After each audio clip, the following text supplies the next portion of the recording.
دیکھو، تراب یہ جو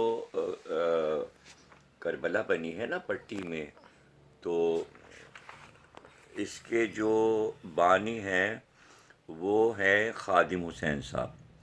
تو ان کے بارے میں تم کو بتا دوں کہ سادات نقوی جو ہیں وہ پٹی میں بھی ہیں اور سادات نقوی مصطفی آباد میں بھی ہیں. لیکن پٹی کے جو نقوی سادات ہیں وہ گردیزی نہیں ہیں. ہم لوگ مصطفی آباد کے نقوی جو ہے ہم لوگ سب گردیزی ہیں، ہم لوگ گردیزی نقوی ہیں. اور پٹی کے جو نقوی ہیں یہ لوگ بخاری نقوی ہیں. تو ان کا سلسلہ دوسرے جو ہے فرزند امام علی نقی علیہ السلام کے ان سے الگ ہو جاتا ہے. ان کا شجرہ امام علی نقی علیہ السلام کے جو بیٹے جعفر ہیں، ہم لوگ بھی ان کی گردیزی بھی ہمیں لوگ اولاد ہیں. لیکن ان کے بیٹے سید علی اصغر جو تھے، جعفر ذکی کے جو پوتے ہیں امام علی نقی علیہ السلام کے، سید علی اصغر، تو ان کی نسل میں پٹی کے سادات نقوی تھے. اور انہی کی نسل میں نظام الدین اولیاء جو دہلی میں ہیں وہ بھی اسی نسل سے ہیں. اچھا، اب چونکہ یہ مشہور شخصیت جو تھے سید جلال الدین سر بخاری، اور ان کے جو پوتے تھے جہاں گشت، یہ دو بڑی شخصیات گزری ہیں بخاری نقویوں میں، ان کی نسل میں تھے. اور پٹی کے جو جاگیردار تھے سید شاکر علی تھے.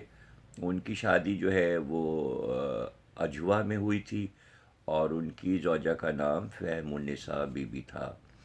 ان سے پیدا ہوئے سید بشیر علی، یہ 26ویں نسل میں ہیں امام علی نقی علیہ السلام کی، بشیر علی. اور ان کی شادی دھیا بی بی سے ہوئی تھی. وہ بنت محمد ہاشم یعنی محمد ہاشم کی بیٹی تھیں اور قرے کی سیدانی تھیں.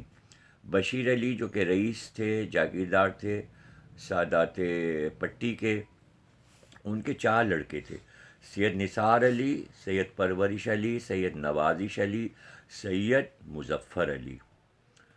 اب نثار علی جو ہیں بڑے، تو ان کی نسل ظاہر ہے کہ پوری، میرے پاس تو خیر پوری تفصیل ہے. پرویش علی جو ہیں ان کی بھی پوری تفصیل ہے. نوازش علی جو ہیں ان کی بھی میرے پاس پوری تفصیل ہے.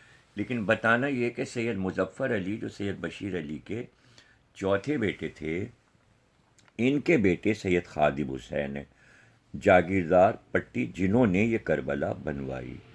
خادم حسین صاحب جو تھے، ان کے ان کی 3 بیٹیاں تھیں اور ایک بیٹا تھا. اب ہوا یہ کہ بڑی بیٹی جو تھیں وہ آباد النساء تھیں، اور اس کے بعد 2 بہنیں اور تھیں، نیاز النساء اور امتیاز النساء. اور ایک بیٹے تھے واجد حسین عرف وجہ میاں، وہ لاولد انتقال کر گئے. اور امتیاز النساء جو تھیں وہ بھی انتقال کر گئیں. تو اب بچیں 2 بیٹیاں، آباد النساء اور نیاز النساء. تو اب خادم حسین صاحب کی بہت بڑی جائیداد جو کہ پٹی کی تھی، پوری جاگیر 2 بہنوں میں تقسیم ہوئی. آدھی جو ہے آباد النساء کو ملی، آدھی نیاز النساء کو ملی.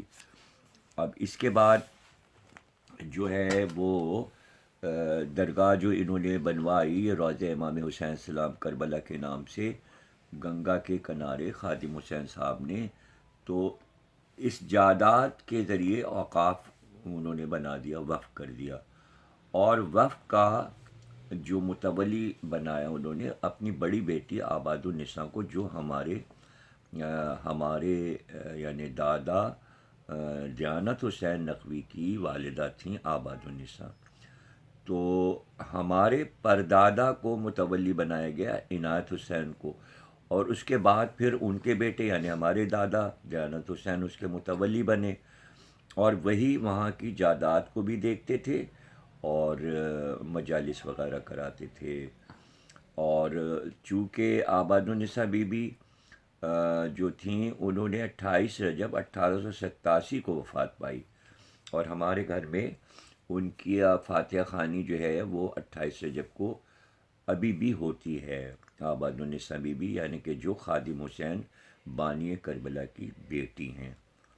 اور اس کے بعد آئیے آپ کہ یہ جو اس کی تصویریں میرے پاس بہت ہیں کربلا کی، کلر کہو گے تو میں کمپیوٹر پہ وہ تصویریں بھیج دوں گا، وہ ساری تصویریں میں بھیج دوں گا مختلف طریقے سے